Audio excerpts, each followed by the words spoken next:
10 মিনিটের জন্য যদি বিয়ে করে তো আপনি বাধা দিয়েন না জননী, আপনি বাধা দিয়েন না। উনি যদি 10 মিনিটের জন্য বিয়ে করে তবু আমরা রাজি আছি ওনাকে বিয়ে করতে। তাহলে মহিলাদেরও কিছু উদ্দেশ্য আছে নাকি বলছেন? আজকে বিয়ে করে 1 ঘন্টা পরে ছেড়ে দিবে, ওকে কোনো নারী বিয়ে করবে? দুনিয়ার নারী করবে?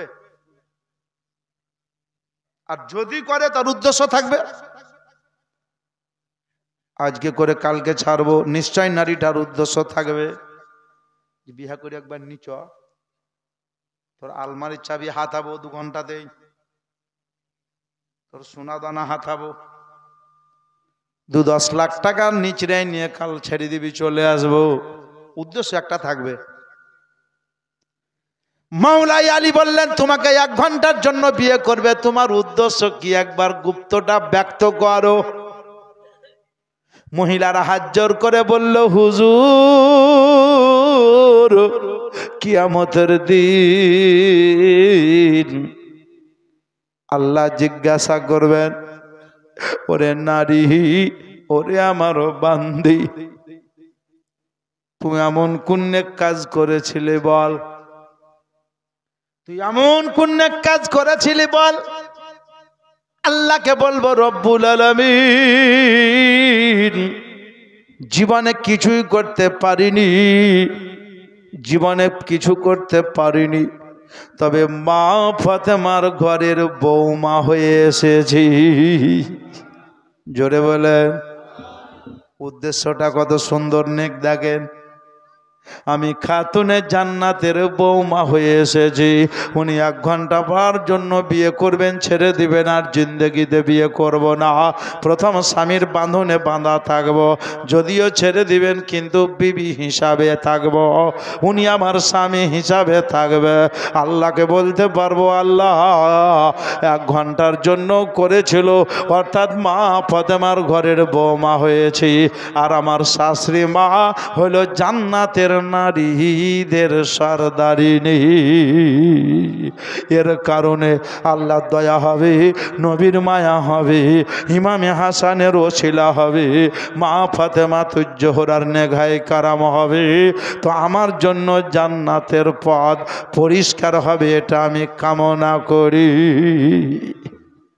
হযরত আলী বললে আহারে মদিনা শরীফের মহিলারা উদ্দেশ্যটা বড় ভালো করেছ। ইমামে হাসানকে বলল, হাসান তুমি এত বিয়ে করো আর ছাড়ো কেন? বললে হুজুর আপনি বিয়ে করছেন ছাড়ছেন কেন? তো উনি বললেন, ওগো আমার নানার উম্মাত উম্মাতি, আমি আজকে বিয়ে করে কালকে ছেড়ে দেয়, কালকে বিয়ে করে পরশু ছেড়ে দেয়, আমার উদ্দেশ্য একটাই, আমি যাকে বিয়ে করি তাকে জান্নাতের টিকিট বিতরণ করি। টিকিট বিলাই আমি যাকে যাকে বিয়ে করি তাকে তাকে আমার নানার গুনাহগার উম্মতিদেরকে জান্নাতি বানিয়ে দেওয়ার উদ্দেশ্যে। তাহলে কত উদ্দেশ্যটা নেই নাকি বলছেন? আর আপনি যাকে বিয়ে করেন জান্নাতের লাগি, কথা বলেন।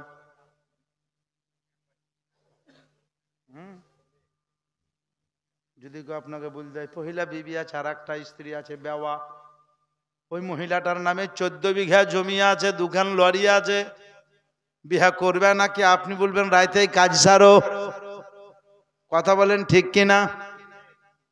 আমি একদিন ঝাড়খণ্ডে জীবনী করছি আর বলছে আমার দয়ার নবী আকা মোস্তফা, দুনিয়ার মহিলারা বলছে যে বেওয়া নারীর সম্মান যদি বাড়াইলো তো আমাদের এই কিছু কিছু ওই ভাতার দিকে নাকি কি বলছে ওকে মাসে মাসে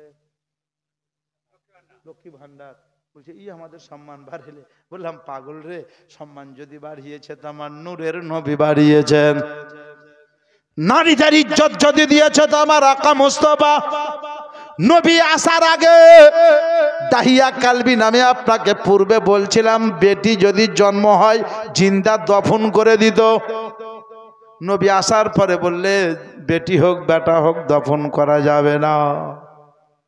আর বেওয়া নারীদের যদি সম্মান দিয়েছে তো আমার রহমাত তাল্লিল আলামিন। হযরত খাদিজাতুল কুবরার পরপর দুইবার বিয়ে, দুইবার স্বামী মারা যায়, দুইবার স্বামী পূর্বেকার ছেলেগুলো মারা যায়। শেষ বেলায় খাদিজাতুল কুবরার বান্ধবী নাফিসা বলল, বোনরে একটা তরুণ বাণিজ্য করে মুলকে শাম থেকে আসছে, যদি ছেলেটাকে দেখে চয়েস হয় তো তোমার বিয়ের পাইগাম নিয়ে যাব। খাদিজা বলল, বোনরে হাতে ধরে বলছি আর বিয়ের কথা বলিও না, বিয়ের কথা বলিও না, এই জন্যে বিয়ের কথা বলিও না যে আমি বিয়ে করলেই স্বামী মারা যাচ্ছে, ছেলেরা মারা যাচ্ছে, সুতরাং বিয়ে আমাকে শুট করবে না, আর বিয়ে করব না। বলছে বিয়ে করো চেহে না করো, যুবকটাকে কমসে কম এক নজর দেখো। নবী আসছেন আর খাদিজার বান্ধবী, কি নাম বললাম? আফিসা, নাফিসা। আহা, খাদিজাকে ডাকে নিয়ে এলো। বালাখানা থেকে উকি মেরে দেখছে আর বলছে কি, আসমানের মেঘ নবীকে ছায়া করতে করতে আসছে, গরম বালু নবীর পায়ের তলায় নরম হয়ে যায়, শীতল হয়ে যায়, ঠান্ডা হয়ে যায়। আর খেজুরের গাছগুলো দৌড়ে দৌড়ে আসছে, হাত পাংখার নাই, খেজুরের ডালে নবীকে হাওয়া করছে। আর কবি তখন লিখছে কি, আরে মেঘে মাথায় ছায়া করে রোদ না লাগে গায়, মেঘে মাথায় ছায়া করে রোদ না লাগে গায়, গরম বালু পায়ের তলে শীতল হয়ে যায়।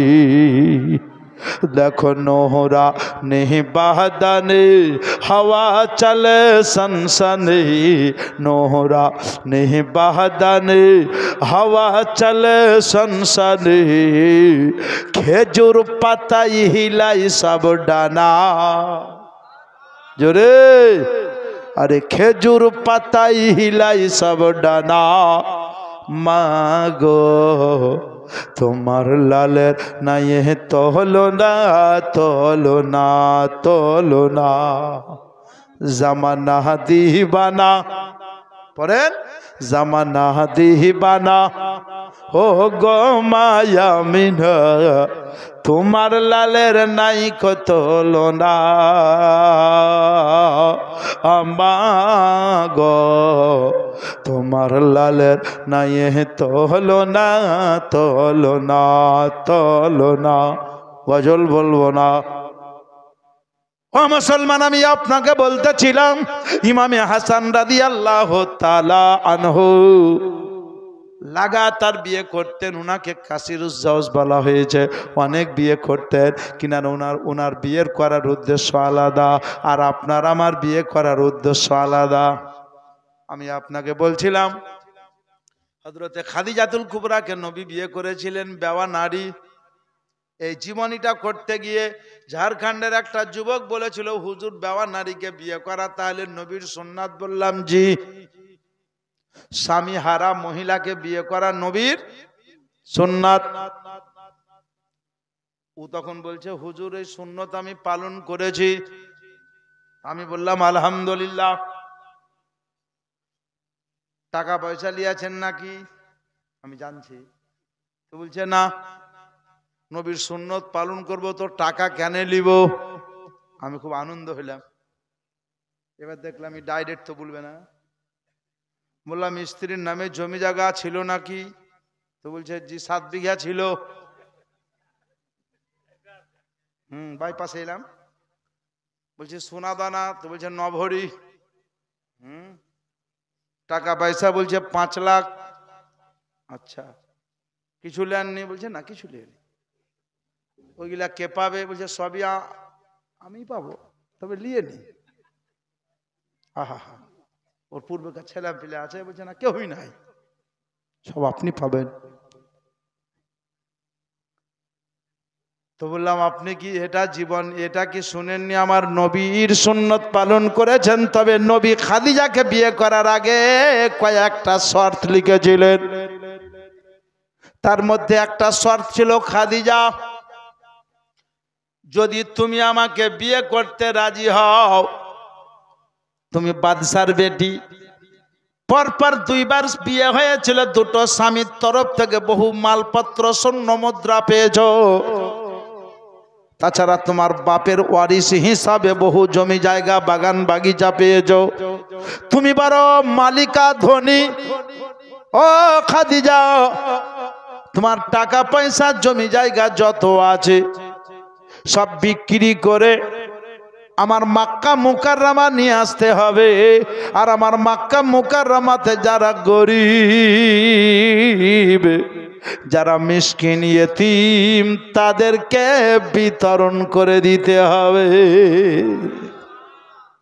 নবীর শর্ত ছিল এটা, কয়েকটা, তার মধ্যে এটা একটা। খাদিজাতুল কুবরা মেনে নিয়েছিলেন। তাহলে তবেই তো সুন্নত হবে। ভাই তো একটা কথা শুনেন, বললে কি? 7 বিঘা পেয়েছেন, তো একটা কাজ করেন, মসজিদে 2 বিঘা জমি দেন গা, যখন পেয়েছেন। আর কোন গরিব মানুষ আপনাদের গ্রামের এতিম হয়তো বিয়ে দিতে পারে না, আর বেটি, 2টা বেটিকে 2 ভরি করে 4 ভরি সোনা দেন গা। তাহলে কিয়ামতে বলতে পারবেন আল্লাহ পেয়েছিলাম তো 2টা মেয়েকে বিয়ের জন্য 2 ভরি করে সোনা, 1 লাখ করে টাকা দিয়েছি, আর মসজিদে 2 বিঘা জমি দিয়েছি। তো উজা রেগে গেছে, বুঝলেন? ও আমাকে বলছে আপনার কথাই খারাপ। তা বললাম কেন? বলছে ও যা ছিল বলি তো করে আসি, আবার দিতে বলছেন কেন? মানে আসল কথাটা রেগে বের হইলো। বললাম ভাইরে, তাহলে নবীর সুন্নত কেন বলছো? বলে আপনারাই তো বলছেন বেওয়া নারীকে বলে পাগল রে, বেওয়া নারীকে বিয়ে করা সুন্নত, তবে টাকা পয়সা নেওয়া সুন্নত নাকি, জমির জায়গা নেওয়া সুন্নত নাকি? এইরকমই তো শরীয়ত বলছে, দেওয়া হোক চাহে না হোক, যখন তুমি বিয়ে করতে যাবা ওই মহিলাকে মহুরানা দিয়ে তুলে আনবা, বিনা পয়সায় টাকা নিতে পাবা না। কোন প্রথা চলবে না। আপনারা নেন নেন না মনে হয়, বিহাতে টাকা নেন, এদিকে লাই কি কথা বলছেন না জি? মানে পাকা নিবসী আছেন আপনারা, কাঁচা লয়।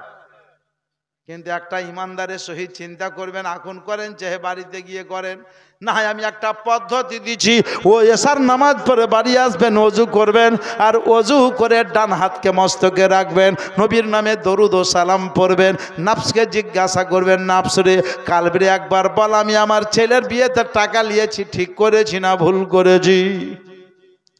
আমার বিয়েতে টাকা নিয়েছি, ভুল করেছি না ঠিক করেছি? আমি আপনাদেরকে বলতে চাই, ও মুসলমান ভাই, বিনা পয়সাতে ছেলের বিয়ে দিয়ে একবার দেখেলেন, নিজে বিয়ে করে দেখেলেন, কসম খোদার বলছি, শরীয়তকে লক্ষ্য করে যদি আপনি বিয়ে করেন, শরীয় হাদিস ও কোরআনকে লক্ষ্য করে যদি বিয়ে করেন, তো আল্লাহ আল্লাহ রসুল এত খুশি হবেন, এত রাজি হবেন, এত রাজি হবেন, এত রাজি হবেন যে সুবহানাল্লাহ। কথাই বলে মানুষের দেওয়া কুলায় না, আর আল্লাহর দেওয়া ফুরায় না। কথা বলেন ঠিক কিনা? আপনি আমাকে পালট মেরে প্রশ্ন করতে পারেন, নাহলে চলে যাব, তখন বলবে মনুষ্যকে সোজালে না উলি আছে না লাইনি। এরকম লোক মেলা আছে। আমি নিজেই বলে দিছি, বিনা পয়সায় বিয়ে করেছি, মোহরানা দিয়েছি। আমি মেম্বারে রসুলে বসে বলছি আপনাকে, মুখটা সম্ভবত বোধ আমার পশ্চিম দিকে আছে। 11,786 টাকা 92 পয়সা মোহরানা। কত বললাম? 11তে গাউসে পাক, 786তে বিসমিল্লাহির রহমানির রহিম, 92 মুহাম্মদ সাল্লাল্লাহু আলাইহি সাল্লাম। বুঝলি আছে? এবার দেন মোহর দিয়ে মেয়ে তুলে এনেছি, তারপরে আপনাকে গাড়ি দোক, বাড়ি দোক, যা দিবে দোক, কিন্তু কথা রাখেন, আপনি হয়তো এটাও প্রশ্ন করবেন মৌলভী বোধহয় গাড়ি নিয়ে আছে নাকি, কিন্তু যে গাড়িটা চালাচ্ছে এটা মুখলিসপুর দিয়ে আছে। কাল বলেছে এর আগে চালালছিলাম সুবহানাল্লাহ, এটা আমি নিজে কিনেছিলাম। তার আগে যেটা ছিল সেটাতে কিছু ওদের ভাগ ছিল, কিছু আমার ছিল। তবে আপনাকে মেম্বারে রসুলের উপরে বললাম সুবহানাল্লাহ, মুসলমানের আগো বিয়ে করেছি বিনা পয়সায়। আপনি বলবেন মাওলানা অভাবে আছেন না সুখে আছেন?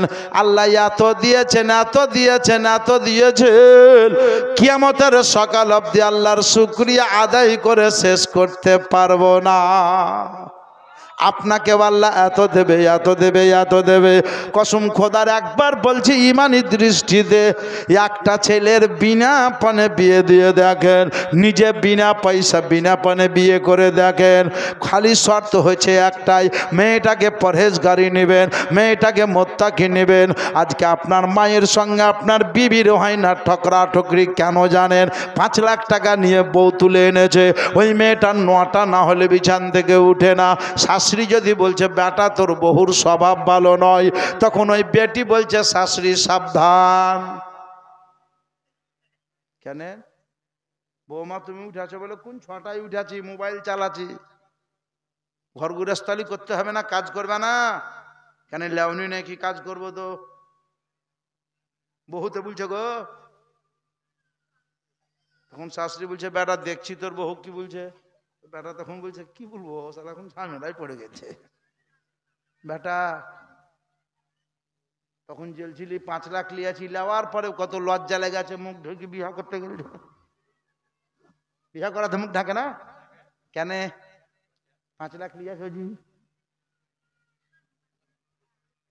কি ঢাকনি ঢাকেনি, তাহলে লেওনি। সুবহানাল্লাহ। ও মুসলমানের আগো, সুন্নাতে মুস্তাফা যদি মানেন, কসম খোদার আজও বলছি কালও বলবো যে নবীকে ফলো করে চলবে। নবী বলেছেন ওগো আমার উম্মাত উম্মাতি, আমি নবী যেগুলো যেভাবে চলতে বলেছি চলিও, যেভাবে বিয়ে করতে বলেছি করিও, যেভাবে খেতে বলেছি খেয়েও, যেভাবে ঘুমাতে বলেছি ঘুমায়ও, যেভাবে উঠতে বলেছি উঠিও, যেভাবে বসতে বলেছি বসিও। আমি রহমাতাল লিল আলামিন। আর যা থেকে দূরে থাকতে বলেছি দূরে থাকিও, যেগুলো খেতে নিষেধ করেছি সেগুলো থেকে দূরে থাকিও। এক কথায় যেগুলো বলেছি সেগুলো করতে বলেছি করবা, যেগুলো করতে নিষেধ করেছি সেগুলো থেকে বিরত থাকবা। নবী আমি কথা দিলাম, মাটির উপরে চলার দায়িত্ব তোমাদের থাকবে, মাটির উপরে চলার দায়িত্ব তোমাদের থাকবে, আর মাটির ভিতরে তোমাদেরকে চালাবার দায়িত্ব নবী আমার থাকবে। এত বড় গ্যারান্টেড কথা বাপ বলতে পারে না, মা বলতে পারে না, শ্বশুর বলতে পারে না, শাশুড়ি বলতে পারে না, পৃথিবীর নেতা মন্ত্রী কেউ বলতে পারে না। মুসলমান, ওই নবীর আমরা উম্মাত, যেই নবীকে আল্লাহ জান্নাতের মালিক ও মুক্তার বানিয়েছেন। আল্লাহ বলছেন জান্নাত তৈরি আমি করেছি, মালিক আমার নূরের নবীকে করে দিয়েছি। আর নবী বলছে যদি আমি যা বলেছি সেইভাবে চলো তো জান্নাতে নিয়ে যাওয়ার দায়িত্ব আমার। যাই হোক, আমি আপনাকে বলছিলাম ইমামে হাসান রাদিয়াল্লাহু তাআলা আনহু কাসিরুজ যাওজ অনেক বিবাহ করেছে। এইটাকে দেখে দুনিয়ার মানুষ যদি বলে যে আমিও 2-4টা করবো, তো আমি আপনাদেরকে খালি একটা জিজ্ঞাসা করব, বলেন যার 2টা বহু কি শান্তিতে আছে? কেন নাই বলেন তো? শরীয়তে তো জায়েজ, 2টা বিয়ে করলেও না জায়েজ নয়, 3টা বিয়ে করলেও না জায়েজ নয়, 4টা পর্যন্ত রাখতে পাবেন, কিন্তু 2টা করি ঝামেলা সামলাতে পারছে না। কেন? একটাকে হিয়াতনগরের শাড়ি আর একটাকে রামপুরহাটের মিলবে। ও ঘরে যাবে না, বলবে হিয়াতনগর থেকে কিছু এনে দিলা নাকি, বলবেন না? ও ঘরে যাবে বলবে রামপুরহাট থেকে কিছু দিয়েছ নাকি, এখানে এক ঠোক না ওখানে এক ঠোক না, খেতে হবে দিলে না দিলেও। নবী বলেছেন একই লেবাস, একই বিছানা, একই রকম তাদেরকে সঙ্গে ব্যবহার করতে হবে তো চলবে। আমার ইমাম আলী মাকাম রাদিয়াল্লাহু তাআলা বললেন ওগো জগতের পুরুষ মহিলারা শোনো, তুমি পারবে না, তোমার রক্ত মাংস এরকম নাই, একই নজরে দেখতে পারবে না। একজনা যদি ফর্সা হয় ওর উপরে ভরসা বেশি যাবে। একজনা যদি ময়লা হয় তার দিকে তোমার মায়া কম হবে। কিন্তু জেনে রাখো, ময়লাকে ঘৃণা করিও না, কালোকে ঘৃণা করিও না। কালোর হিসাব যদি করো তো বেলালে হাফসিকে ফলো করো, জোরে বলো। কালোর হিসাব যদি করো তো কোরআনের অক্ষরকে ফলো করো। বুঝতে পারেন না কোরআনের অক্ষরটা কেমন? আহা, সুবহানাল্লাহ। আরে বাঁচতে যদি না পারা যায়, বাঁচতে যদি না পারা যায়, বেলাল ভালোবাসা তবুও তো দেখব একবার তোমার নূরের ছবি গো নবী, জোরে বলো। তোমার নূরের ছবি ও গো আমার মায়ার নাভি, ও গো আমার দয়ার নাভি, দাও না কেন দেখা তোমায় ছেড়ে আর কত কাল থাকবো আমি একা। আল্লাহুম্মা, জোরে জোরে, সাল্লি আলা মাওলানা মুহাম্মদ ওয়া আলা আলিহি মাওলানা ওয়া আলা আহলি সাইয়্যিদিনা সাল্লাল্লাহু আলাইহি ওয়াসাল্লাম। বাপজিরা, ভাইরা আমার, মা বোনেরা, বাচ্চা দুটো ইমামে হাসান ও হুসাইন রাদিয়াল্লাহু তাআলা আনহুমা ধীরে ধীরে বড় হলেন। হযরতে মাওলাই আলী শহীদ বরণ করলেন, ইমামে হাসানকে বসালেন। ইমাম হাসান রাদিয়াল্লাহু তাআলা খলিফার মাসনদে আপনার গদিতে নবী মুস্তাফারও ওই গদিতে বসলেন, গদ্দি নাসির মাসনুদে বসলেন। আমি আপনাদেরকে জানাতে চাই মুসলমানের আগো, সেই সময় হযরতে আমিরে মুয়াবিয়া রাদিয়াল্লাহু তাআলা আনহু বারবার যাতায়াত করলেন। উনি বললেন যে হযরতে আমিরে মুয়াবিয়া, যদিও আমার আব্বার সঙ্গে যুদ্ধ হয়েছে, তবু ওনাকে দেখে বললেন উনি কাতিবে ওহি, নবীর সাহাবী, সাহাবিয়ে রাসূল হযরতে আমিরে মুয়াবিয়া রাদিয়াল্লাহু তাআলা আনহু। ওনাকে দেখে বললেন, শুনেন, এই গদিতে আমরা যদিও বসেছি, কিন্তু আপাতত আপনাকে গদিতে বসার দায়িত্ব দিলাম কিছু শর্তের বিনিময়ে। তার মধ্যে একটা শর্ত হলো এটাই যে আপনার ইন্তেকাল হয়ে যাবে, তারপরে আমাদের গদি আমাদের হয়ে যাবে।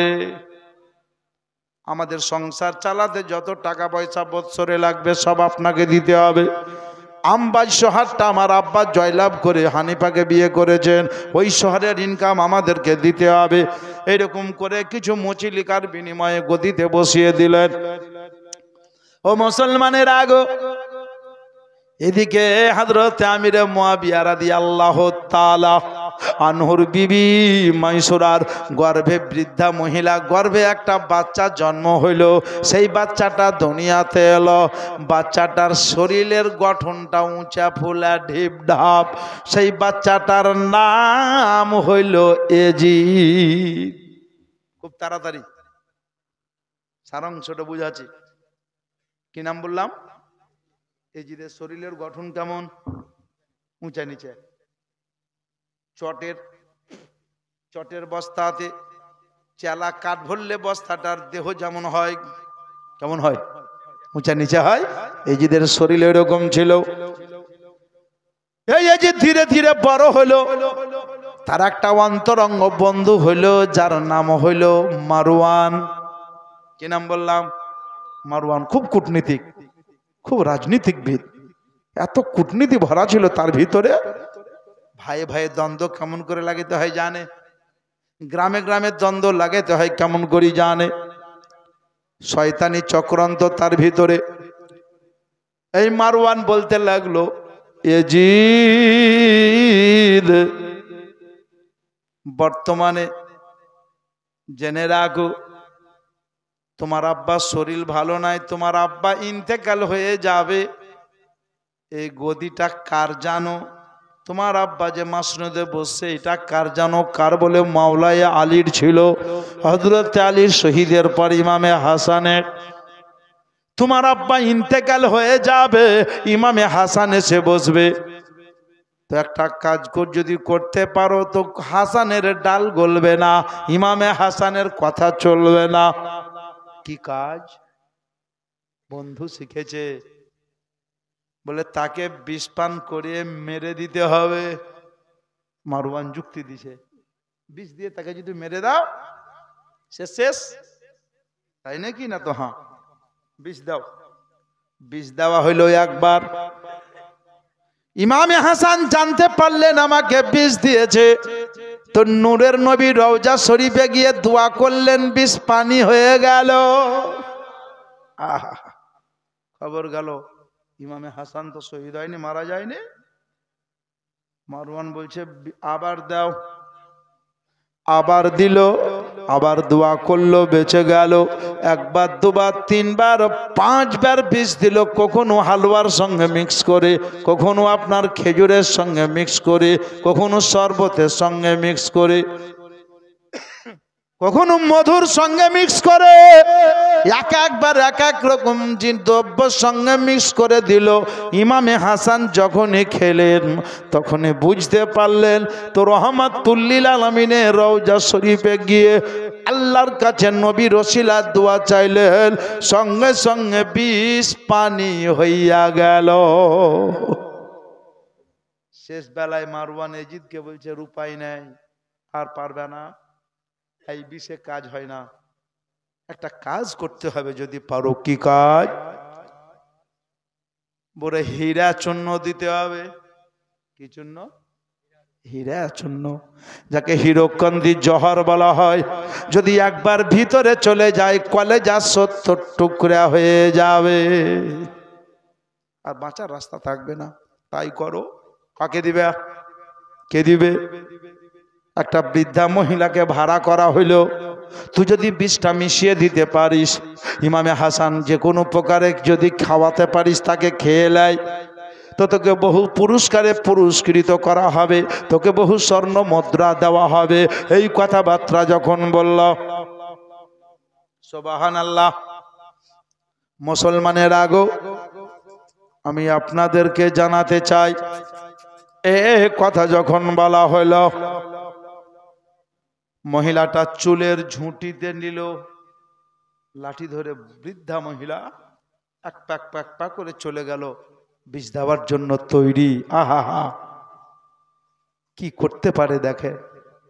ইমামে হাসান বিদেশ থেকে দেশে এলো। ইমামে হুসাইন বললেন, ভাই আপনাকে বিদেশে যেতে হবে না। বলে বিদেশে যাব না, তবে তোমার বাড়িতে যতদিন আছি থাকবো। বলে আসো, দুশ্মনের শেষ নাই আমার। ইমামে হাসান উঠতে বসতে চলতে ফিরতে আছেন। ও মুসলমানেরা গো, আমি আপনাদেরকে বুঝাতে চাই, হযরতে আবুল কাসেমের মা, উনি হলেন বড় বিবি, যার নাম জায়েদা। ছোট্ট বিবি পাশে বসে আছেন। হঠাৎ করে একদিন রাতের বেলায়, আরে বৃদ্ধা মহিলাটা বিষ দিবে তো সময় পায় না, যখনই যায় তখনই দেখে বাড়িতে লোক ছাড়ার নাই। এই অবস্থায় একদিন হযরত জায়েদা বললেন, ওগো ইমামে, ওগো আমার, তুমিও ওনার বিবি, আমিও ওনার বিবি। তুমি ছোট্ট বিবি, আমি আগেকার বিবি। তবে একটা কথা বলছিলাম রে, বল, আমার স্বামীর কাছে তুমি সারা রাত পাহারা দাও। উনি তো তোমারও স্বামী, আমারও স্বামী, ওনার কাছে তুমি পাহারা দাও। বলে, বড় বুবু আপনি কোথায় যাবেন? আজকে রাতের বেলাতে আমি অন্য কোথাও যাব না, তবে শোনো শোনো, আমাদের দুশ্মনের শেষ নাই। আমি আমার স্বামীর জন্য, তোমারও স্বামী হচ্ছেন উনি, ওনার জন্য রাতের বেলাতে আমার নবী রওজা শরীফের দূরে দাঁড়িয়ে দাঁড়িয়ে একটু দোয়া করব, যাতে আমার স্বামীকে কেউ কোনো রকমের দুশ্মনী করতে না পারে। আমার স্বামীর উপরে যাতে কেউ জালিমেরা জুলুম করতে না পারে, স্বামীর জন্য দোয়া করতে যাব। বললে বাবু ঠিক আছে যান, তবে আপনি কখন আসবেন? বলে আমি ভোরবেলায় ঠিক টাইমে বাড়ি আসব। কখন যাবেন? বলে আমি কাঁচা রাতে যাব না, লোকেরা দেখে নিবে, আর দেখে নিয়ে বলবে ফতেমার ঘরের বৌমা কোথায় গেল, কোথায় পালিয়ে যায়, রাতের বেলায় কার বাড়ি যায়। মানুষ যখন শুইয়া যাবে আমি তখন নবীর রওজা শরীফের সংলগ্নে চলে যাব। তবে রওজা শরীফের দূরে দাঁড়িয়ে দাঁড়িয়ে দোয়া করব। এই বলে উনি চলে গেলেন। ও বাপজিরা, ভাইরা, আমার মা বোনেরা, রাতের বেলাতে নবী রওজা শরীফের দূরে নবী মুস্তাফার নাতি ইমামে হাসানের বিবি হযরতে জায়েদা রাদিয়াল্লাহু তাআলা আনহা, হযরতে আবুল কাসেমের আম্মি জান হাত তুলে দোয়া করছে, আল্লাহ আমার স্বামী উপরে যাতে কেউ দুশ্মনী করতে না পারে, স্বামীকে যাতে কেউ বিষ দিতে না পারে, স্বামীকে যাতে কেউ জহর দিতে না পারে। এর আগে 5 বার দিল, 5 বার তোমার ওসিলাতে বিষ পানি হইয়া গেল। এই বলে স্বামীর জন্য রাতের ঘুমকে ত্যাগ করে দোয়া করতে গেল। আর এদিকে ইমামে হাসান কয়েক মিনিটের জন্য ঘুমিয়ে গেছে। উনার পায়ে মাথা দিয়ে উনার ছোট্ট বিবি নাম হলো জাইনাব, সেও যেন ঘুমিয়ে গেছে। ইমামে হাসানের বোনের নামও জাইনাব। কারবালাতে নামের সঙ্গে নামের মেলা অ্যাডজাস্ট ছিল, মিল ছিল। ঘুমিয়ে গেছে ইমামে হাসান, কয়েক মিনিটের জন্য ঘুমিয়েছে। ওনার পায়ে মাথা দিয়ে ওনার ছোট্ট বিবিও ঘুমিয়ে গেছে। আর যেমনই ঘুমিয়ে যাওয়া ওই সময় এই বৃদ্ধা মহিলাটা কূটনীতিক নারী, চুলের ঝুঁটি থেকে জোহারটা বের করে বললে বিষটা দিব তো দিব কিসে। এই চিন্তা করতে করতে দেখলো হযরতে আবুল কাসেমের মা কলসিতে পানি ভরে সুন্দর করে পানির মুখটা বেঁধে গেছে। শুনিয়ে বিষটা যদি বাঁধনটা খুলে দিয়ে দেয়, আবুল কাসেমের মা বুঝে যাবে। বাঁধন খুলে দেওয়া হবে না। এই বলে মা বোনেরা যেমন আটা চালে চালুনে, ঠিক জোহারটাকে নিয়ে চাদরের উপরে ঘুষে ঘুষে ঘুষে ঘুষে দিয়ে দিল। পানিতে নেমে গেল, চাদরটাকে ঝেড়ে দিল। আর যেমন বিষ দেওয়া হয়েছে, জোহার দেওয়া হয়েছে, তেমনি মহিলাটা পালিয়ে গেল। আর যেমনই পালিয়ে গেছে তেমনি ইমামে হাসানের ঘুম ভেঙে গেছে। আল্লাহর কি কুদরত দেখেন। আহা, মউত কঠিন জিনিস রে বাবা, আল্লাহর লেখা অখণ্ডনীয়। আল্লাহ যে সময়টা লিখে দিয়েছেন মউতের, 1 মিনিট আগেও হবে না, 1 মিনিট পরেও হবে না। ইমামে হাসান ঘুম থেকে উঠে বলল, বিবিরে ঘুমিয়ে গেছে? বললে হুজুর আপনার পায়ের মাথা দিয়ে আমিও ঘুমিয়ে গেছি। কই আমার আবুল কাসেমের মা? বললে হুজুর বড় বাবু আপনার জন্য একটু দোয়া করতে গেছে নবী রওজা শরীফে। ডাকো আবুল কাসেমের মাকে, বলে চলে আসবে এখন। বলে আমি রাতের বেলায় কয়েক মিনিটের জন্য ঘুমিয়েছিলাম, তো একটা স্বপ্ন দেখলাম। কি স্বপ্ন দেখেছেন হুজুর? ইমামে হাসানের চোখ ভরা পানি নিয়ে বললেন, আমি স্বপ্নের কথা বলবো, তবে আমার গলাটা শুকিয়ে গেছে, একটু পানি দাও। ও মুসলমান, ইমামে হাসানের ছোট্ট বিবি বলছে, ঘরে তো পানি আছে, বাসি পানি দেব না, একটু টাটকা পানি আনতে যাই। বাড়ির দরজার নিচে বেরিয়ে গেছেন ইন্দারা থেকে টাটকা পানি আনি। এদিকে হযরতে আবুল কাসেমের মা বড় বিবি চলে এসেছেন। হুজুর আমি ছোটকিকে রেখে গেলাম, সে তখন কোথায়? বলে চিৎকার করিও না, বসো। তুমি গেছিলে আমার জন্য দোয়া করতে, ও গেছে আমার জন্য পানি আনতে। বলে হুজুর গো, আমি তো পানি আপনার জন্য রেখে গেছি, আপনি পানিটা আমি অত পাগলি নয়, আমি আপনার জন্য পানি রেখে গেছে। এই বলে কলসিটা বের করে নিয়ে এলো, আর বের করে আয়নে দেখছে আমার বাঁধন যেমন ছিল তেমনই তো আছে, বাঁধনে তো কেউ হাত দেয়নি। এ মুসলমান এটা জানতে পেরে কলসি থেকে এক পেয়ালা পানি নিয়ে ইমামে হাসান রাদিয়াল্লাহু তাআলা আনহুকে দিয়ে দিল। আর ইমামে হাসান রাদিয়াল্লাহু তাআলা আনহু পানিটা পান করে নিয়েছেন। বললে হুজুর এই পানিটা পান করেন, টাটকা পানি আসবে তো আশুদাভাবে পান করবেন, আপনার গলা শুকিয়ে গেছে, পানির গলা শুকিয়ে গেছে তো টাটকা পানির আশায় মারা যেতে পারে, এই পানি একটু নেন পান করে। ইমামে হাসান এই পানি নিয়ে একটু পান করেছেন। আমার বাপজিরা ভাইরা মা বোনেরা গো, আল্লাহর লেখা অখণ্ডনীয় কোথায় যাবে? এই বলে পানি যেমন পান করে নিয়েছেন, ইমামে হাসান বলছেন কোন পানি দিলা বিবি গো? আমার কলেজা খানা যেন জ্বলে গেল। বিবি বলল স্বামী আমার ভালো পানি দিয়েছি, এদিকে টাটকা পানি চলে এসেছে। হুজুর টাটকা পানি এনেছি বলে আর নয়, নসিব থেকে পানি হারিয়ে গেছে। হযরতে আবুল কাসেমের মা বললেন কলসিটা বের করে দেখছেন কত সর্বনাশ হয়ে গেছে, কে এমন বিষ দিলে রে, কে জহার দিলে রে, পানিটা যেন বিষাক্ত হয়ে গেছে। বড় চালাকি করে জোহার দিয়েছে, আমার বাঁধন খোলেনি। ইমামে হাসান বললেন সেলেপচি দাও, বমি হবে, কায় হবে। এই শোনা মাত্র মুসলমানের আগো সেলেপচি দিল। ইমামে হাসানের কলেজাখানা যেন কেটে কেটে, ভূমিতে অন্য কিছু আসে না রে বাবা, কলেজা কেটে কেটে আসছে। জোরে বলো। বিবি ঘৃণা করে না।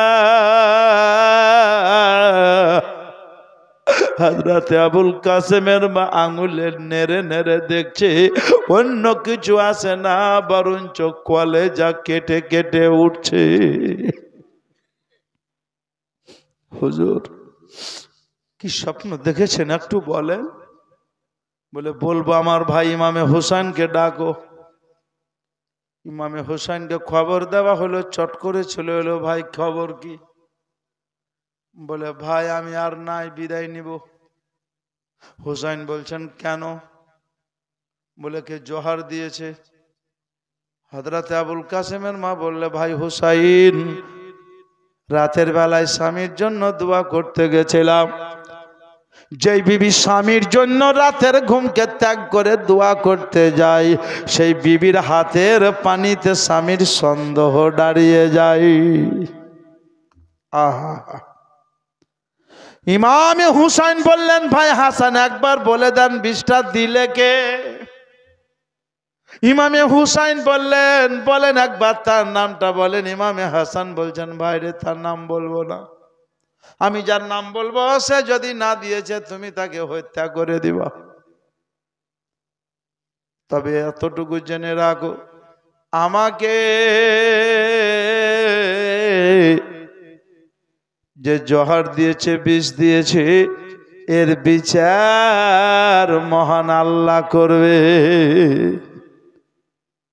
বলে ভাই কয়েক মিনিট জন্য ঘুমিয়ে গেছিলাম, কয়েক মিনিটের জন্য ঘুমিয়ে গিয়ে যাওয়া মাত্র আমার কপালে লেখা উঠেছে কুল হুয়াল্লাহু আহাদ।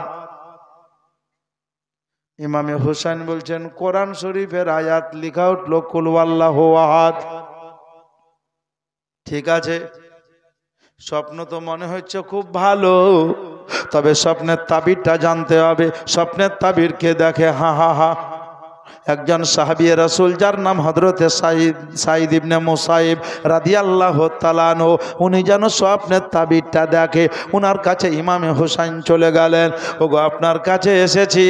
বলল বুঝে গেছি, আপনার নানার গোলাম ছিলাম আমি, আপনার নানার গোলাম মানে আমি আপনারও গোলাম। হুজুর কি বলছেন?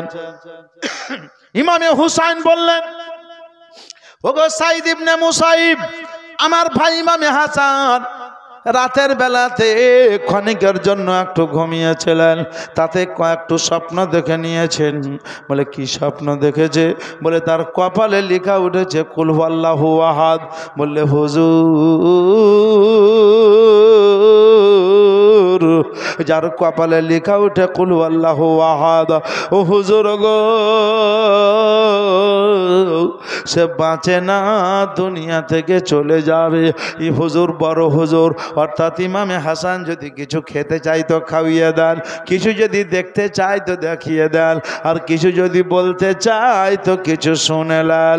কারণ একটাই হুজুর গো, যার কপালে লেখা ওঠে কুল হুয়াল্লাহু আহাদ, সে বাঁচে না, বাঁচে না, বরঞ্চ সে দুনিয়া থেকে বিদায় হইয়া যায়।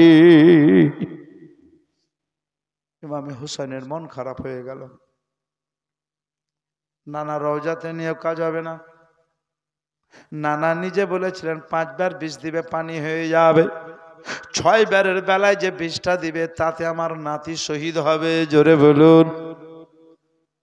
জগতের কথার পরিবর্তন হতে পারে, তবে আমার নানার কথার পরিবর্তন হবে না। ও বাপজিরা, ভাইরা, মা বোনেরা গো, কথা আমি আপনাকে সুবহানাল্লাহ খুব তাড়াতাড়ি বলতেছি। ইমামে হোসেন চলে এলেন। আসার পরে বললেন, ভাই হোসেন চলে এসে বললে, ভাই হাসান নানা রওজায় যাবার যাব না ভাই, আমাকে যতবার বিষ দিবে ততবার নানা রওজা শরীফে যাব। বললে না। বলে নানা তো যেটা বলেছে সেটা হয়ে গেছে, সময় এসে গেছে। বলে ভাই কিছু দেখবেন? বলে হ্যাঁ দেখবো, আমার আবুল কাসেমকে একটু ডেকে দাও। আবুল কাসেমকে ডাকলো। ইমামে হাসান রাদিয়াল্লাহু তাআলা আনহু কিছু কথা বললেন। বলতে বলতে বললেন, বেটা রে, আমার নানা বলতো যার বাপ নাই সে চাচার সম্মান করবে, বাপের পরে চাচার সম্মান করবে, কারণ যে চাচার সম্মান করলো সে বাপের সম্মান করলো। বেটা একটা দোয়া লিখে দিলাম, তাবিজ দিলাম, যখন বড় বিপদে পড়বা, যখন বড় সমস্যাতে পড়বে, সমাধান করতে পারবা না, তখন তাবিজ থেকে কাগজটা বের করে দেখে নিবা, সমস্যার সমাধান হয়ে যাবে। মুসিবতের সময় এলে চাচাকে আগে ঠেলে দিও না, চাচার আগে যাবা। বহু কথাবার্তা বললেন। ইমাম হুসাইন এই জায়গাতে ভাইয়ের মাথাকে নিয়েছেন, এই জায়গাতে মাথাকে নিয়ে কথা বলছেন। সুবহানাল্লাহ। বলতে বলতে আমার ইমামে হুসাইন বললেন, ভাই কিছু বলবেন? বলে তোমাকে দু একটা কথা বলবো। বলে বলেন। বলে হুসাইন আমি শহীদ বরণ করব, তবে শোনো, নানার ডান দিকে আছেন আবু বকর সিদ্দিক, বাম দিকে ওমর ফারুক, নানার রওজা শরীফের পাশে একটা জায়গা ফাঁকা আছে। আপনি গেছিলেন উমরায়? ও মানে মদিনা শরীফ থেকে ঘুরিয়ে এসে শান্তি পেয়েছে। ডান দিকে আবু বকর সিদ্দিক, বাম দিকে হযরতে ওমর ফারুক, আর পাশে একটা জায়গা ফাঁকা আছে, ওই জায়গাতে আমার কবর বানাইও। জোরে বলুন। কে বলছে? ইমামে হাসান। ভাই হুসাইন, আমার নানি হযরতে আয়েশা সিদ্দিকার অনুমতি নিও, ওই জায়গাতে আমার কবর বানাইও গো।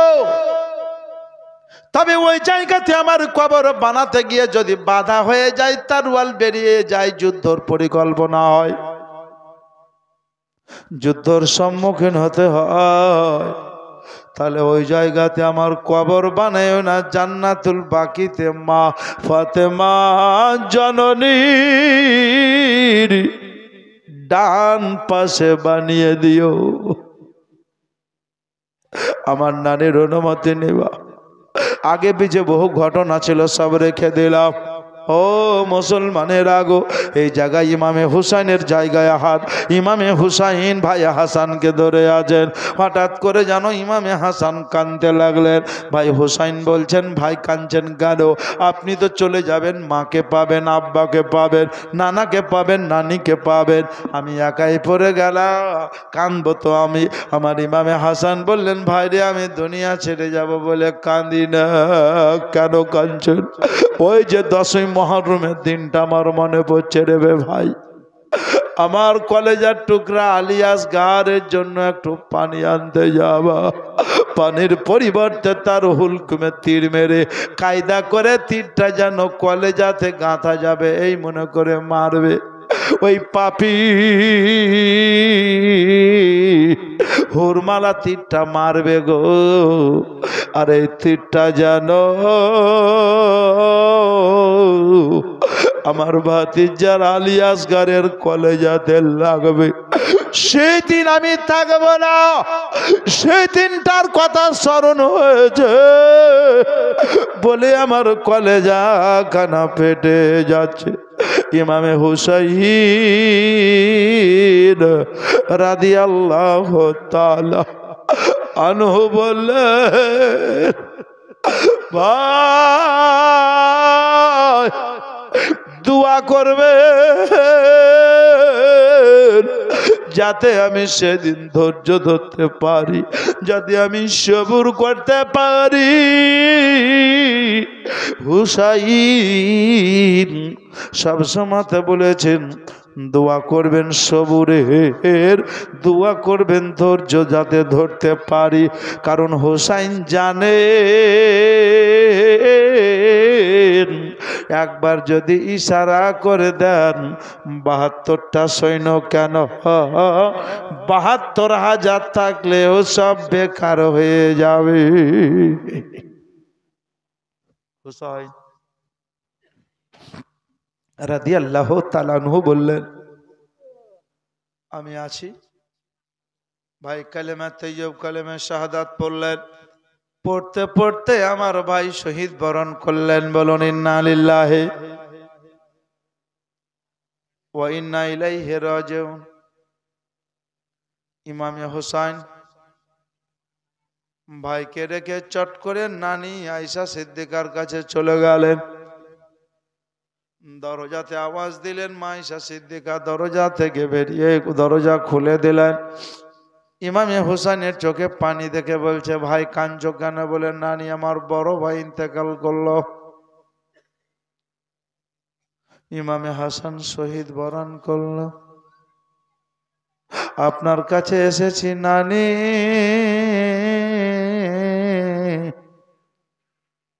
নানার ডান দিকে আপনার আব্বা আছে, বাম দিকে ওমরে ফারুক আছে, তার পাশে একটা জায়গা ফাঁকা আছে নানি গো, ওই জায়গাতে আমার বড় ভাই ইমামে হাসানের কবর দেওয়ার জন্য এসেছি।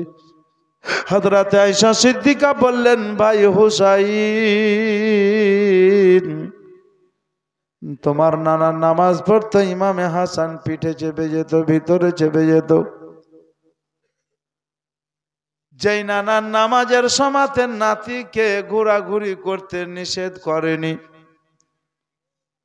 নামাজের হালাতে নাতিরা কত কি করেছে, কখনো ঘাড়ে, কখনো পৃষ্ঠে, কখনো কোলে।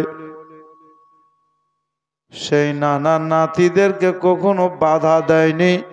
সেই নানার পাশে নাতি আরাম করবে, আমি কেমন করে বাধা দিব? ভাই হুসাইন যাও যাও যাও, ওই জায়গাতে কবর তৈরি করবা তো করো, আমার তরফ থেকে অনুমতি রইল, যাও। ইমামে হুসাইন চলে আসছেন নানির বাড়ি থেকে। আর মসজিদে নববী, আয়েশা সিদ্দিকা রাদিয়াল্লাহু তাআলা আনহার ঘর মানে নবীর ঘর, আর মসজিদে নববী লাগালাগি। চলে আসছেন তো মসজিদে নববীর ধারে ধারে আসহাবে সুফফাগণ অনেক সাহাবা ইকরাম বসে আছে। উঠাউঠি করিয়েন না, শেষ করে দেব। আপনি উঠছেন মানে আমার মন ভাঙছে। একজন যদি উঠেন আর জীবনী বলতে বলতে ওর দিকে যদি নজর যায় তো জীবনীর করার ইন্টারেস্টটা হারিয়ে যায়। ও বাপজিরা, ভাইরা, আমার মা বোনেরা, আমি বুঝে নিয়েছি সময় 12টা হয়তো হয়ে গেল। আপনাদেরকে বিরক্ত করব না, তবে শোনেন, মসজিদে নববীর ধারে ধারে সাহাবায়ে কিরামগণেরা বসে আছেন। আমার ইমামে হুসাইনের মনটা ভালো নাই, চলে আসছেন। তার মধ্যে একজন সাহাবী রাসূল জিজ্ঞাসা করলেন, হুজুর কোথায় গেছিলেন? বলে আমার নানির কাজে। কেন? বলে আমার বড় ভাই ইমামে হাসানের রওজা বানাবার জন্য, কবর বানাবার জন্য। বললে কোথায় কবর মুবারক তৈরি করবেন? বলে নানার ডান পাশে নয়, বাম পাশে নয়, সাইডে যেটা ফাঁকা আছে। ডান পাশে আবু বকর সিদ্দিক আছেন, বাম পাশে উমারে ফারুক আছেন, বাম পাশে। পার্শ্বে যে জায়গাটা ফাঁকা, ওই জায়গাতে আমার ভাইয়ের কবর বানাবো। একজন সাহাবী রাসূল, একজন নবীর গোলাম সাহাবা বললেন, হুজুর ওই জায়গাতে আপনার ভাই ইমামে হাসানের কবর বানা হবে না। বাধা চলে এলো। আর যেমনই বাধা দিল, ইমামে হুসাইনের খাপে তারওয়াল ছিল, চট করে তারওয়ালখানা বের করলেন আর বললেন, নানার পাশে নাতি আরাম করবে, তুমি বাধা দেওয়ার কে গো? ওইখানে হযরতে আবু হুরায়রা রাদিয়াল্লাহু তাআলা আনহু বিচক্ষণ সাহাবী তিনি ছিলেন। তিনি হাত জোর করে বললেন, হুজুর যদি অনুমতি দিতেন একটা কথা বলতাম। আপনি নবী মুস্তাফার নাতি, আমার নূরের নবী বলেছেন আমার দেহকে দুই ভাগে বিভক্ত করো, এক ভাগ হলো ইমামে হাসান, অপর ভাগ হলো ইমামে হুসাইন। আপনাকে লক্ষ্য করে নবী বলেছেন, আল হাসাইন মিন্নি, আল হুসাইন মিন্নি ওয়ানা মিনাল হুসাইন, আল হুসাইন মিন্নি ওয়ানা মিনাল হুসাইন। হ্যাঁ, হুসাইন মুঝসে मैं হুসাইন সে। এবং নবী বলেছেন, আল হাসান ওয়াল হুসাইন রায়হানুহুমা ফিল জান্নাত। হাসান হোসেন এ দুটো জান্নাতের দুটো ফুল। আল হাসান ওয়াল হুসাইন রায়হানুহুমা ফিদ দুনিয়া। আমার হাসান হুসাইন দুনিয়ার দুটো ফুল, এদের জীবনে কোনোদিন হয় না ভুল। মুসলমানের আগু আমি আপনাদেরকে জানাতে চাই, ও বাপজিরা, ভাইরা, আমার মা বোনেরা, কথাটা মনে রাখেন, দিলে রাখেন। আমার ইমামে আলী মাকামে তারওয়াল বেরিয়ে আছে। হযরত আবু হুরায়রা বললেন, হুজুর অনুগ্রহপূর্বক তারওয়ালটা নামিয়ে নেন। হযরত আবু হুরায়রা যেমনই বলেছেন, আমার হুসাইন বললেন, আমি আপনাকে ভালোবাসি, আমার নানা ভালোবাসতেন, তাই আমি আপনার কথাতে তারওয়াল নামিয়ে নিলাম। বলে, হুজুর আমার নবী বলেছেন যে হুসাইনকে ভালোবাসলো সে নবীকে ভালোবাসলো। আল্লাহর কোরআন বলেছে, কুল্লা আসআলুকুম আলাইহি আজরান ইল্লাল মাওয়াদ্দাতা ফিল কুরবা। এই আয়াতকে রেখে আপনাকে মহব্বত করি হুজুর গো। সুতরাং আমি বলতে চাই, আপনার ভাই ইমামে হাসান শহীদের আগে কি কিছু কথা বলেছিল? ওই জায়গাতে কবর দিতে গিয়ে যদি বাধা হয়, বলে হা হা ঠিক বলেছেন, আমার ভাই শহীদের আগে বলেছিল, ভাই গো, নানার ডান পাশে আবু বকর সিদ্দিক আছেন, নানার বাম পাশে হযরতে উমারে ফারুক আছেন, আর নানার রওজা শরীফের পাশে একটা জায়গা ফাঁকা আছে। ওই জায়গা আমার কবর দিও। যদি কেউ বাধা দেয়, তাহলে ওই জায়গাতে কবর দিতে গিয়ে যদি তারওয়াল বেরিয়ে যায়, ওই জায়গাতে কবর দিও না, জান্নাতুল বাকিতে দিও, মা ফাতেমার ডান দিকে দিও। বললে, জি এটা বলেছিল আমার বড় ভাই ইমামে হাসান। হযরতে আবু হুরায়রা বললেন যে, হুজুর আমার নূরের নবী আকা মুস্তাফা যেই দিন এ হাদিসে পাকটা বর্ণনা করেন, সেদিন নবীর কাছে আমি ছিলাম আর ইমামে হাসান ছিলেন। আমার নূরের নবী বলেছে, আমার আকা মুস্তাফা বলেছেন, আমার ডান দিকে আবু বকর থাকবে, আমার বাম দিকে উমারে ফারুক থাকবে, পাশে একটা জায়গা ফাঁকা থাকবে। থাকবে, ওই জায়গাতে কারো কবর দিতে দিও না। ওই জায়গাতে কবর হবে যার, তিনি চতুর্থ হিজাবে আরাম করছে, চার আসমানের উপরে আরাম করছে, তার নাম হবে ঈসা আলাইহি ওয়াসাল্লাতু তাসলিম। হুজুর গো, এটা আমার নূরের নবী বলেছেন, দুনিয়া ধ্বংস হওয়ার বহু বছর আগে ঈসা নবী দুনিয়াতে আসবেন। আর ঈসা নবী আসার পরে ওনার বিয়ে হবে, ছেলে মেয়ে হবে, উনি 40 বছর দুনিয়াতে রাজত্ব করবেন। উনি নবীর উম্মত সেজে সুবহানাল্লাহ দুনিয়াতে 40 বছর থাকার পরে যখন ইন্তেকাল করবেন, ঈসা নবীর রওজা মোবারক ওই ফাঁকা জায়গাটায় হবে। খুব গভীরের কথা আপনাকে বলে দিলাম, গভীর রাইতে গভীরের কথা বললাম। ইমামে হুসাইন বললেন, আমার নানার বলা মানে আমার বলা, জোরে বলুন। নানা বলেছেন মানে হাসান বললেন, আমিও বুঝলাম হুসাইন। ও আবু হুরায়রা সেটাই মেনে নিলাম। এক পা করে বাড়ি এলেন, কিছু লোককে পাঠালেন, আর লোককে পাঠিয়ে দেওয়ার পর ইমামে হুসাইন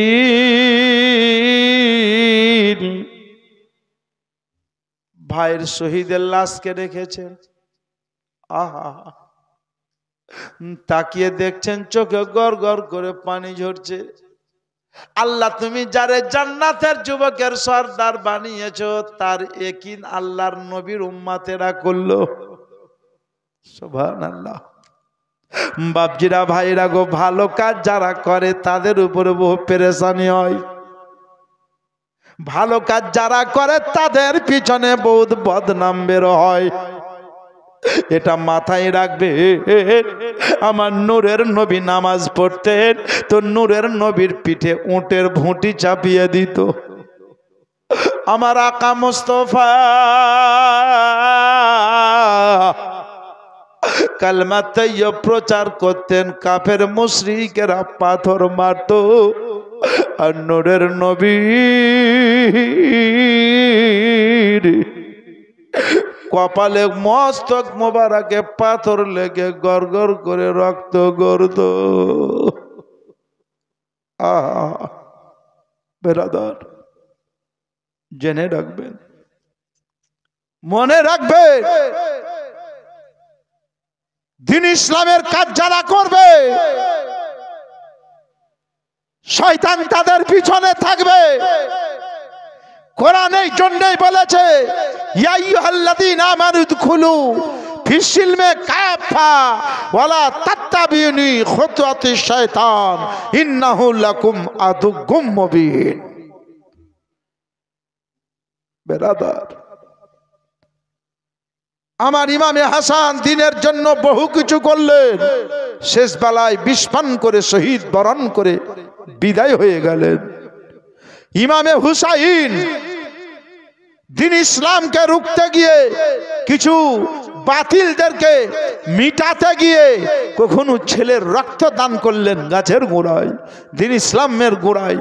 কখনো ভাতিজার রক্ত, ভাইয়ের রক্ত, ছেলের রক্ত, ভাগিনার রক্ত, সকলের রক্ত দান করার পরে দ্বীন ইসলামকে জিন্দা রাখার জন্য বললেন, না না, তোমার দ্বীন ইসলামকে জিন্দা করার উদ্দেশ্যে ছেলের রক্ত দান করলাম, সুবহানাল্লাহ, মেয়েকে রেখে চলে এলাম, ভাগিনার রক্ত দিলাম, ভাইয়ের রক্ত দিলাম, ভাতিজার রক্ত দিলাম।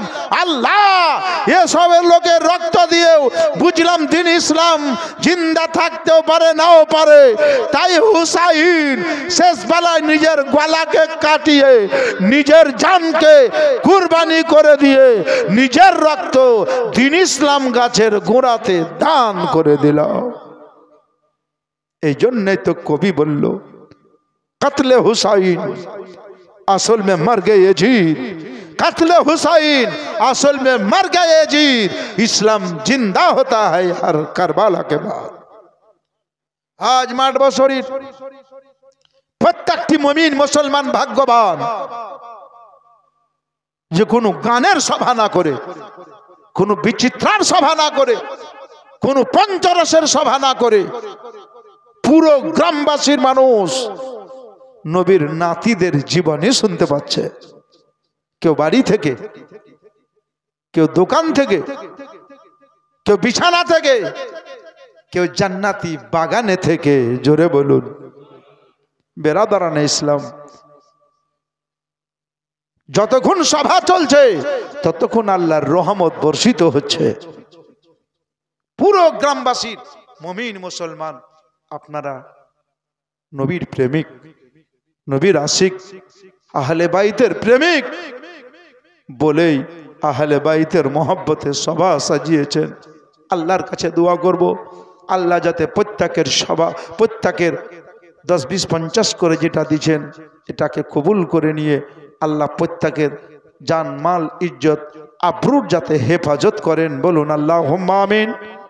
বেরাদারান ইসলাম, আর নয় তবে একটা কথা পরিশেষে বলি, আমার ইমামে আলী মাকাম রাদিয়াল্লাহু তাআলা, ইমামে হুসাইন একাই হয়ে গেলেন, ভাইকে দফন কাফন করে দিয়েলেন। বলবো না আর, শেষবেলা একটা কথা, আমার হুসাইন একাই। আগামীকাল থেকে শুনবেন হুসাইন মদিনা শরীফ ছেড়ে যাচ্ছেন, বেটিকে অসুস্থ রেখে মায়ের রওজা শরীফ থেকে, নানা রওজা শরীফ থেকে নিজের জন্মস্থান ছেড়ে চোখে পানি ঝরছে আর দিল হাসছে, দিনের কাজে যাচ্ছি আর মা জননী রওজা আসতে পাবো না, নানা রওজা আসতে পাবো না, এই বলে হুসাইন মসজিদে নববী তার নামাজ পড়তে পাবো না বলে কাঁদতে কাঁদতে মদিনা শরীফ ছেড়ে যাচ্ছে। কাল একটু একটু করে কারবালার ময়দান পর্যন্ত নিয়ে যাব। এই হুসাইনের মহব্বতে আমি শেষবারের জন্য একটু দোয়া করব, বক্তব্য আর বলবো না।